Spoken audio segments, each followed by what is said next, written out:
Okay guys, ನೋಡಿ ನಮ್ಮಿಬ್ರು dress ನೋಡಿ ಹೆಂಗೈತೆ. ಅಲ್ಲಿ ವಾಯ್ಸ್ ಓವರ್ ಕೊಡ್ಬೇಕಾದೈತೆ. ಕಾಣಿಸ್ತಾ ಇದೆಯಾ ಗೈಸ್? ನೋಡಿ ನಮ್ಮಿಬ್ರದ್ದು ಆರೆಂಜ್ ಕಲರ್ ಡ್ರೆಸ್ ಹೇಗೆ ಕಾಣಿಸ್ತಾ ಇದೆ. ಆದ್ರೆ ಉಳ್ಳ ಮನೆಯೊಳಗೆ ಕೂಡಲ್ಲ. ಏನಕ್ಕೆ ಹೇಳಿ, ಮನೆಯಿಂದ ಹೊರಗಡೆನೆ ಇಟ್ಟಿದ್ದೀವಿ, ಸರಿ ಇಲ್ಲ ಅಂತ. ಚೆನ್ನಾಗಿದೆಯಾ ನಮ್ದು ಓಲೆ? ಏನೇನೋ ಮಾತಾಡ್ಬೇಡ ಕಣೆ. ಚೆನ್ನಾಗಿದೆಯಾ ಗೈಸ್ ಈ ಓಲೆ? ಎಷ್ಟು ಚೆನ್ನಾಗಿ ಕಾಣಿಸ್ತೈತೆ ನೋಡಿ. ಅವಳು ಚೆನ್ನಾಗಿದೆಯಾ, ನಾನು ಚೆನ್ನಾಗಿದೆಯಾ ಅಂತ ಕಮೆಂಟ್ ಮಾಡಿ ಹೇಳಿ. ಯಾರ್ಯಾರ್ದು ಓಲೆ ಯಾವುದು ಅಂತ ಹೇಳ್ತೀನಿ. ಓಕೆ, ಈ ಕಣ್ಣಲ್ಲಿ ಇನ್ನೀ ಏನೇನು ನೋಡ್ಬೇಕೋ ಕಾಣೆ. ಇವಾಗ ನೋಡಿ ರಂಗೋಲಿ ಬಿಡಿಸ್ತಾವಳೆ ನಮ್ಮನೆ ಸೊಸೆ. ಅವಳಿಗೆ ರಂಗೋಲಿ ಬಿಡೋಕೆ ಬರಲ್ವಂತೆ. ನಾನು ಹೇಳ್ಕೊಡ್ತಾ ಇದ್ದೀನಿ ಹೆಂಗೆ ರಂಗೋಲಿ ಬಿಡೋದು ಅಂತ. ಆಯ್ತು ತಗಳೆ, ರಂಗೋಲಿ ಬಿಡಿ ತಗಳೆ. ಓಕೆ ಗೈಸ್, ಏನಕ್ಕೆ ಅಂತ ಅಂದರೆ ಊಟಕ್ಕೆ ಕೇಳಿದ್ರು ಒಬ್ಬರು, ಅದಕ್ಕೆ. ಸೊ ಹಂಗಾಗಿ ಊಟಕ್ಕೆ ಬಂದಿದ್ವಿ. ಅವ್ರನ್ನ ನಾಳೆ ಕರೆಯೋದು. ಸೊ ಹಂಗಾಗಿ ಇವತ್ತು ಮನೆ ಒಳಗಡೆ ಬರೋಂಗಿಲ್ಲ, ಹೊರಗಡೆ ಇದ್ದೀವಲ್ಲ. ಸೊ ಇಲ್ಲೆಲ್ಲ ತೊಳೆದು ನೋಡಿ ರಂಗೋಲಿ ಬಿಟ್ಟಿದ್ದೀನಿ ಚಪ್ಪರ ದೊಟ್ಟಿನಲ್ಲಿ. ಅದಕ್ಕೆ ಅವಳಿಗೆ ರಂಗೋಲಿ ಬಿಡೋಕೆ ಬರಲ್ಲ ಅಂದ್ಲು. ಅದಕ್ಕೆ ಒಂದು ರಂಗೋಲಿ ಬಿಡು ಪರವಾಗಿಲ್ಲ ಅಂದ್ಬಿಟ್ಟು ರಂಗೋಲಿ ಬಿಡಿಸ್ತಾ ಇದ್ದೀನಿ.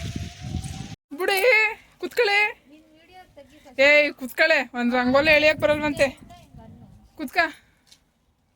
ಅದೇ ನೋಡಿ ಹಿಂಗೆ ಹೆಂಗೆ ಬಿಡಿಸ್ಬೇಕು ಅಂತ ಅನ್ಸುತ್ತೆ. ಕುತ್ಕೊಂಡ್ಬಿಡ್ಸು ಫಸ್ಟು ನೀಟಾಗಿ. ನಿನಗೆ ಹೆಂಗೆ ಬರುತ್ತೆ ಹಂಗೆ ಬಿಡಿಸು. ಕುತ್ಕ ನೋಡು, ನಿಂಗೆ ನೋಡೋದು ಹೆಂಗೆ ಬಿಡ್ಬೋದು ಅಂತ ನೋಡ್ಕ. ನನ್ನ ರಂಗೋಲಿ ಹೆಂಗೆ ಬಿಟ್ಟಿದ್ದೀನಿ. ನಿಂಗೆ ಏನಾದ್ರು ಐಡಿಯಾ ಬರುತ್ತಾ? ಎರಡೆಳೆ ಅಂತೂ ಬರಲ್ಲ ನೋಡು. ಇದನ್ನ ಎರಡೆಳೆಲ್ಲಿ ಹೇಳಿ. ಇದನ್ನ ಎಳಿಯೋಕೆ ನೀನು ರಂಗೋಲಿ ಬಿಡಿಸು ಅಂತ ಕೂರಿಸಿದ್ನ ನಾನು ನಿನ್ನ.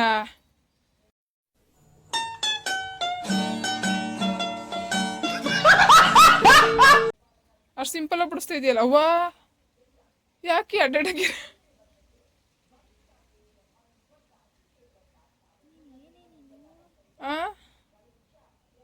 ಅದನ್ನೇ ಎಡೆಳೆ ಬಿಡು, ಚೆನ್ನಾಗಿ ಬರುತ್ತೆ. ಅಲ್ಲ, ನನ್ನ ಆಪೋಸಿಟ್ ನೀನು. ನಾನು ಮನೆ ಮಗಳಾಗಿ ಎಷ್ಟು ಜನ ರಂಗೋಲಿ ಬಿಡ್ತೀನಿ. ನೀನು ನಮ್ಮನೆ ಸೊಸೆಯಾಗಿ ನಿಂಗೆ ರಂಗೋಲಿನೇ ಬಿಡೋಕೆ ಬರಲ್ಲ.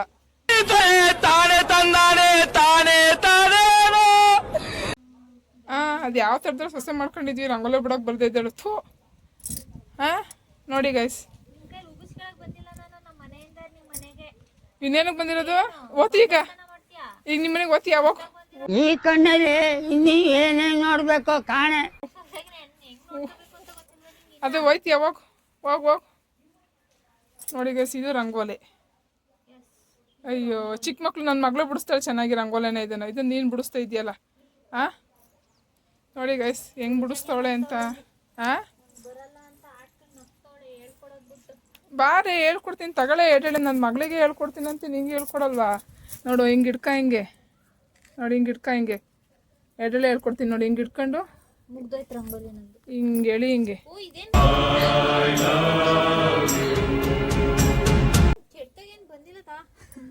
ಅದೇ ಡ್ರಾಯಿಂಗ್ ಮಾಡ್ದಾಗ ಮಾಡಿದ್ಯಾ ಮಕ್ಕಳು. ಕೆಟ್ಟಾಗೇನು ಬಂದಿಲ್ವಂತೆ.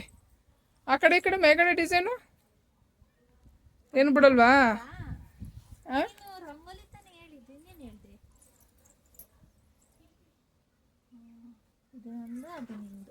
ಸಾರ್ಥಕ. ನಮ್ಮ ಮನಸ್ಸು ನಮಗೆ ಒಳ್ಳೇದು ಮಾಡಿದ್ರೆ ದೇವರು. ಜೀವನ ಸಾರ್ಥಕ. ಪಾಪ ರಂಗೋಲಿ ಬಿಟ್ಟವಳೆ ನೋಡು. ಸಾರ್ಥಕ ಆಗೋಯ್ತು ಜೀವನ. ಅಷ್ಟೇ ಪಾಪ. ರಂಗೋಲೆ ಬೇಡ, ಕಾಪಿ ರೈಟ್ ಬರುತ್ತೆ ನಿನ್ನ ಜಿಂಬಾಡಿ ತೋರ್ಸಕ್ಕೆ. ನೋಡಿ ಗೈಸ್, ಈ ಚಪ್ರ ಎಷ್ಟು ಚೆನ್ನಾಗಿ ಕಾಣಿಸ್ತೈತೆ ಮನೆಗೆ ಅಂತನ. ಇದನ್ನು ಬಿಚ್ಚಾಕ್ಬೇಕು ಅಂದ್ರೇ ಬೇಜಾರು. ಚೆನ್ನಾಗಿ ಕಾಣಿಸ್ತೈತಲ್ಲ ನೋಡಿ. ಫುಲ್ ಮನೆ ಈ ಥರ ಐತೆ. ಹಂಗೆ ರಂಗೋಲಿ ಬಿಡಿ, ಅವ್ನು ಫೋಟೋ ತೆಗಿತೀನಿ ಸುಮ್ಮನೆ ಹಂಗೆ ಬಕ್ಕಳೆ.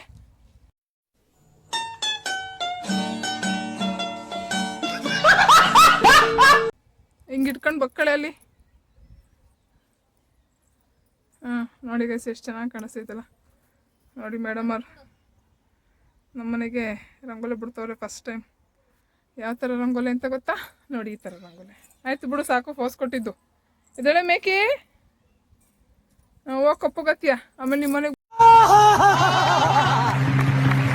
ಬಂದು ನಾನು ಬಿಸಿಲು ಕುತ್ಕೊಂಡು ಕಪ್ಪಗೆ ಮಾಡಿದ್ಯಾ ಅಂತ ಅನ್ಬೇಡ. ಆಮೇಲೆ ಇವಾಗ ಒಂದು ಊಟಕ್ಕೆ ಹೋಗ್ಬೇಕು. ಎಲ್ಲರೂ ನಮ್ಮನ್ನು ಕರೆದವ್ರೆ, ಬಟ್ ಆದರೆ ವೀಡಿಯೋ ಮಾಡೋಕ್ಕಾಗಲ್ಲ ಗೈಸಲ್ಲಿ. ಸೊ ಹಂಗಾಗಿ ಅದು ಡ್ರೆಸ್ ಹೆಂಗೆ ಅಂದರೆ, ನಾವು ಬೇಕು ಅಂತ ಆರೆಂಜ್ ಕಲರ್ ಡ್ರೆಸ್ ಹಾಕಿಲ್ಲ. ಇದು ನಾನು ಹಾಸನಲ್ಲಿ ತೊಗೊಂಡಿರೋದು, ಅವಳು ಬೆಂಗಳೂರಲ್ಲಿ ತೊಗೊಂಡಿರೋದು. ನೀವು ಅಂದ್ಕೊಂಡಿರ್ತೀರ ನಾನು ಬೆಂಗಳೂರಲ್ಲಿ ತೊಗೊಂಡಿರೋದು ಅಂತ. ಇಲ್ಲ, ಇದು ನನ್ನ ಮದುವೆದು ಹಿಂದಿನ ದಿವಸ 2 ದಿವಸ ಮುಂಚೆ ಹೋಗಿ ತಗೊಂಡು ಡ್ರೆಸ್. ಇದು ಆರೆಂಜು ನನ್ನ ಹತ್ರ ಇಲ್ಲ ಅಂತ. ಬಟ್ ಅವಳು ಇದು ನಂಗೆ ಸಖತ್ತು ಇಷ್ಟ ಆಗಿತ್ತು ಅಲ್ವೇ. ನಾನು ತಗೋತೀನಿ ಈ ಥರದ ಅಂದ್ಕೊಂಡೆ, ಬಟ್ ಬೇಡ ಅಂತ ಸುಮ್ಮನೆ ಅವಳ ಹತ್ರ ಒಂದು ಇರಲಿ ಅಂದ್ಬಿಟ್ಟು. ಬಟ್ ಆದರೆ ಇವತ್ತು ಕೋಇನ್ಸಿಡೆಂಟ್ ಹೆಂಗೆ ಅಂದರೆ, ಅವಳು ಅದು ಹಾಕೋಬೇಕು ಅಂತ ಹಾಕ್ಕೊಂಡಿಲ್ಲ, ನಾನು ಹಾಕೋಬೇಕು ಅಂತ ಅಂದ್ಕೊಂಡಿಲ್ಲ. ಬಟ್ ಆದರೆ ಇಬ್ಬರು ಮ್ಯಾಚಿಂಗೇ ಆಗಿದೆ ನೋಡಿ. ನಾನು ಫೋಟೋ ತೆಗಿಯೋಣ.